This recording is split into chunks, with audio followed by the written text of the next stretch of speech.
Boom. Check what happens in just few seconds. This big man at some outdoor dining place learned this the hard way when he allegedly dropped offending words to or about an attractive blonde, who happened to be with her husband. The offended husband confronted the man, who appeared to be quite proud of what he did. The wife tried to intervene and stop her husband from taking it further, saying the whole thing's not worth it. The husband was having none of it, and when the defiant man refused to back down and instead emphasized that he was indeed talking about the wife, the husband grabbed a bottle and showed the bully what happens to men who talk s about another man's wife. Don't ever speak ill about another man's wife, not even if you look bigger and stronger than him. You never know what you gonna get. Warning, strong language.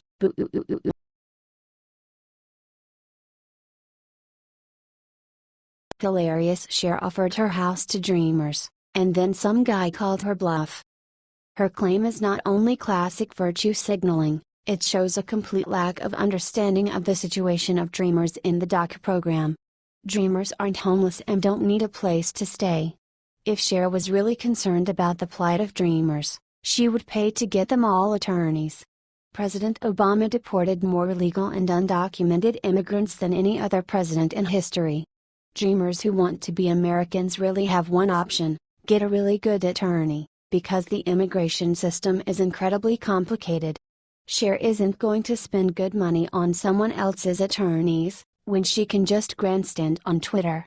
Cher probably figured she had won the argument, at least until someone forced her to put up or shut up by tweeting out her home address so dreamers can head on over to visit.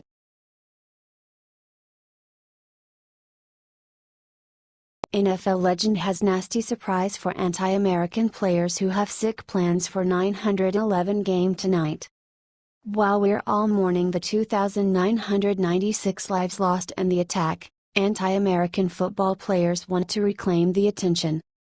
TMZ Sports reports, Iron Mike concedes players have the right to do what they want to do but thinks 9/11 is different and believes most will stand for old glory. As for the malcontents, Ditka says just let them be and move on, they'll be forgotten. The entire reason that these players take a knee for the anthem or act like disrespectful idiots in any other way on the field, is for the attention they get.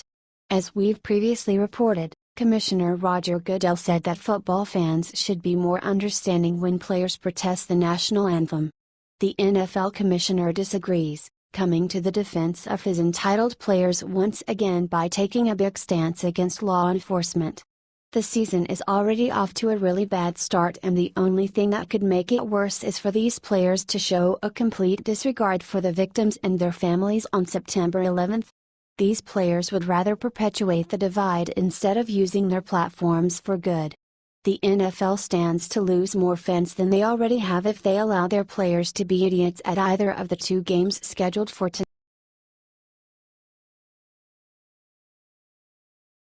Conspiracy theorist says he has final proof that Michelle Obama is a man. Years ago, the late and legendary Joan Rivers quipped that Barack Obama is gay and Michelle Obama is really a transgender man. Most people assumed Rivers was joking, because, well, she was a comedian. Well, at least one conspiracy theorist took that allegation seriously, and is now claiming he's got final proof that Michelle Obama is really a man. Alex Jones of InfoWars posted a 12-minute video purporting to contain all the evidence one needs to come to the conclusion that Barack Obama is gay and is married to a biological male. In the video, Jones states, since the early days of the Obama administration, citizens across the board have studied videos and photos of Michelle Obama and said that she is a man. And even Barack Obama has called her over and over again Michael.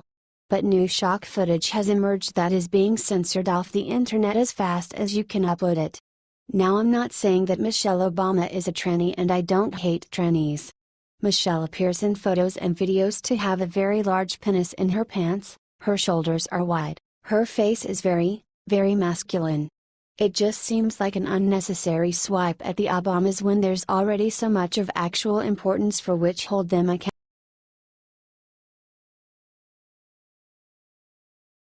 Trump sends feds in to raid in Weissenberg after 2 decades, uncover America's worst nightmare.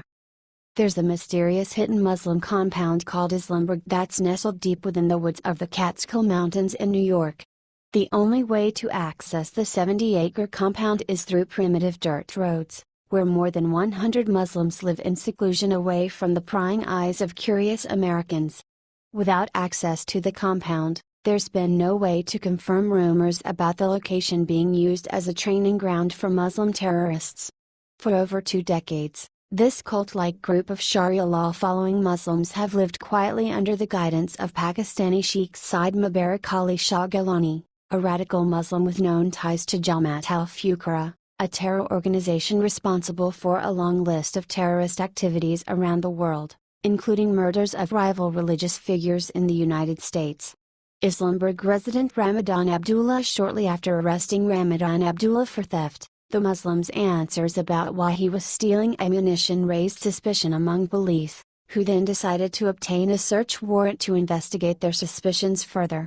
Illegal weapons seized from Islamburg compound. After Abdullah's arrest, authorities began looking closer into his background, discovering that the Muslim is a longtime associate of the U.S.-based Islamist terrorist organization, Muslims of America, and was the very same Muslim who was arrested back in 1977 after police discovered enough material at his home to build 50 bombs. Watch for yourself and ask, just what exactly is in that U-Haul truck?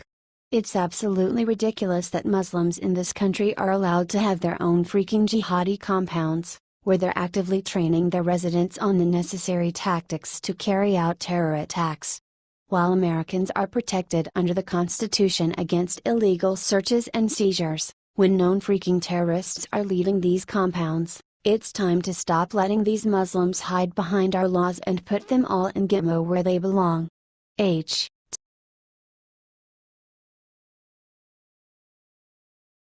Trump just royally enraged Obama with who he set free today. Remember these two?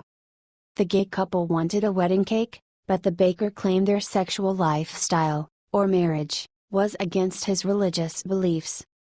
Jack Phillips, the baker, must be ecstatic that he's been set free by Team Trump. He wasn't locked up, but he was up against a wall with a battle versus a demanding gay couple who wanted to violate his constitutional rights and force him to bake their cake. If Islamic people in prison can get better food because of their religion, then a baker can resist a cake for a couple because of his religion. President Trump's administration has sided with a Christian baker who refused to make a gay couple's wedding cake because he claimed their marriage went against his religious beliefs. If a baker isn't interested in baking a cake for a gay couple, then why would the gay couple bother them any further about it? Just find a new baker. The tricky part here is that some leftists will say things like then people don't have to bake cakes for cops either, but that's a nonsensical argument. What is your opinion? Should the baker have been forced to do something against his religion? Or did they do a great job and set the baker free from all responsibility of baking a cake for a gay couple? No matter what happens, people on the left will blame Trump and we will crack up laughing when they do.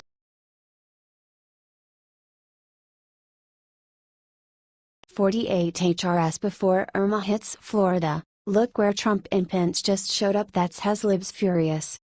Trump traveled to Texas twice to be with Hurricane Harvey survivors, and he will probably travel to Florida as soon as it's safe and the storm has moved away from the Panhandle. Quite risque choice of words, sir, but we don't know Trump's plans once he arrives at Camp David. Trump can't do much while Hurricane Irma is active around Florida. Care to mention that Trump signed a $15.3 billion Harvey aid package? Trump can sign an aid package from Russia if he wanted to, the point is that it gets done and people recover from natural disaster. Trump isn't going to rebuild people's homes while dressed like an Amish person and build someone a house in a day. The National Weather Service warns of life-threatening storm surge and wind impacts to much of the state, which should be on Trump's mind as he decides whether to relax in the heated pools at Camp David, watch a film in the movie theater there, play a few games in the bowling alley on site, take a horse out on the riding trails, or even see if he can master skeet shooting. For all we know, Trump is either planning on what to do next while at Camp David, or he's already planned it.